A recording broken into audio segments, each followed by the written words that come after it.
नमस्कार दोस्तों, भारत के राजनीति में आने वाले कुछ दिनों में तूफान आने वाला है।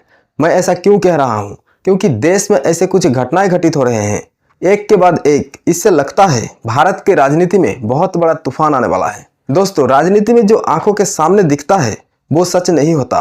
अक्सर सच जो होता है वो पर्दे के पीछे रहता है। अब मोदी जी को ही देखिए, जिस तरह से हंसते हुए अपने सहयोगी चंद्रबाबू नायडू के साथ मिलते हैं, मीटिंग करते हैं, चाय भी पीते हैं और ऐसा लगता है इन दोनों में सब कुछ ठीक ठाक है। लेकिन दोस्तों, ऐसा नहीं है, सब कुछ ठीक ठाक नहीं है। नायडू बाबू मोदी जी के नीतियों के खिलाफ अब बोलने भी लगे हैं। बिहार में एसआईआर को लेकर हो, डिलिमिटेशन का मामला हो, नायडू बाबू तो अब ट्रंप पर भी बोलने लगे हैं। और मोदी जी पर्दे के पीछे से नायडू बाबू के खास आदमी, कह सकते हैं पुराने दोस्त, उनके वहां छापे पड़वा रहे हैं, रेड डलवा रहे हैं। मैं बात कर रहा हूं अनिल अंबानी, देश के सबसे अमीर आदमी मुकेश अंबानी के सगे भाई, जिनके खिलाफ 9-10 साल पुरानी फाइल, लोन की फ्रॉड की फाइल खोली गई है। बैंक से कर्ज लेने की जो फाइल 9-10 साल से दबी पड़ी थी, इसी सरकार में अचानक खोले गए हैं और पिछले कुछ दिनों से ईडी के छापे पड़ रहे हैं। अनिल अंबानी के घरों में, दफ्तरों में इनकम टैक्स का नोटिस जा रहा है, स्टेट बैंक का नोटिस जा रहा है और कई बैंकों का नोटिस जा रहा है। मतलब टाइट घेराबंदी चल रही है। पर दोस्तों, पहला सवाल यह है कि नायडू के दोस्त के घर छापे क्यों पड़ रहे हैं? दूसरा सवाल है कि नायडू बचा क्यों नहीं पा रहे हैं अपने दोस्त को? कैसा किंग मेकर हैं जो अपने दोस्त को नहीं बचा पा रहे हैं?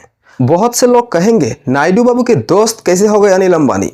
नायडू बाबू तो बहुत उद्योगपतियों को जानते होंगे, लेकिन आप यह तस्वीर देखिए, समझ जाएंगे नायडू बाबू के साथ अनिल अंबानी के कितने गहरे रिश्ते हैं। ऐसे सैकड़ों फोटो आपको मिल जाएगा। अनिल अंबानी कभी मुंबई से आंध्र प्रदेश आया करते थे नायडू बाबू से मिलने। आप कह सकते हैं हर 15 दिनों में या 20 दिनों में अनिल अंबानी नायडू से मिलते थे। और ये जो नायडू और अनिल अंबानी के रिश्ते हैं, ये चोरी छिपे के रिश्ते नहीं हैं। ये विशाखापत्तनम में, अमरावती में मिलते थे और चर्चा भी खूब होती थी, फोटो सेशन भी होता था। इनकी दोस्ती जग जाहिर था, पर्दे के पीछे वाला दोस्ती नहीं, जैसे मोदी जी करते हैं अडानी के साथ। मोदी जी के साथ अडानी के भी दोस्ती है, लेकिन पर्दे के पीछे वो कभी जग जाहिर नहीं करते। हालांकि हर जगह रिश्ते जाहिर हो ही जाते हैं, लेकिन नायडू और अनिल अंबानी ने इस रिश्ते को सार्वजनिक मंच पर उजागर किया है, जाहिर किया है। और कुछ साल पहले आंध्र प्रदेश की एक सार्वजनिक सभा में मंच पर जहां नायडू बैठे थे चीफ गेस्ट के तौर पर, और भाषण अनिल अंबानी दे रहे थे। अनिल अंबानी ने अपने भाषण में कहा, मेरा सौभाग्य है, मैं नायडू बाबू को 20 साल से जानता हूं और उन्हें मैं प्यार से गारू कहकर पुकारता हूं। और कई बातें वो इस भाषण में जिक्र करते हैं। और दोस्तों, इससे पता चलता है इन दोनों में, नायडू और अनिल अंबानी में बहुत गहरी दोस्ती है। और उद्योग जगत में और राजनीति में ये दोनों कहीं ना कहीं बहुत क्लोज हैं। इन दोनों के बीच कोई फाइनेंशियल डील थी या फिर कोई बिजनेस डील थी, इस बारे में हमें नहीं पता और ना ही हमारे पास कोई प्रमाण है।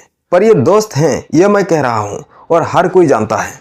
और ऐसी स्थिति में जब नायडू बाबू किंग मेकर हैं और 9 से 10 साल पुराना केस अचानक खोला जाता है और अचानक मोदी जी घेराबंदी करने लगते हैं, और इस घेराबंदी के कारण क्या है?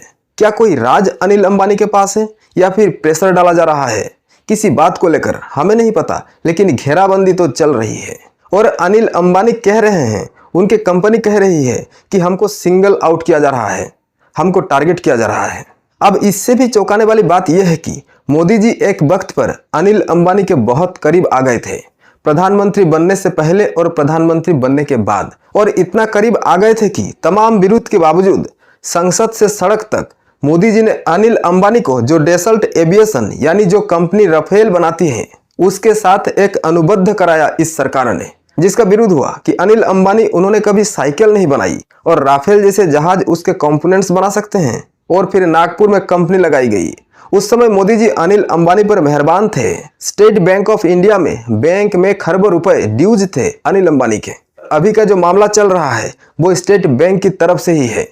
तकरीबन 3000 करोड़ रुपए का लोन फ्रॉड का मामला है और यह मामला 2016 का है और 2016 से पेंडिंग था। और कब एक्टिवेट हुई इसकी फाइल? जून 2025 में। सवाल इस बात का है कि सरकार इतने बरसों से मेहरबान रही अनिल अंबानी पर और अचानक इस फाइल को खोल दिया जाता है, मतलब अनिल अंबानी की घेराबंदी होने लगती है।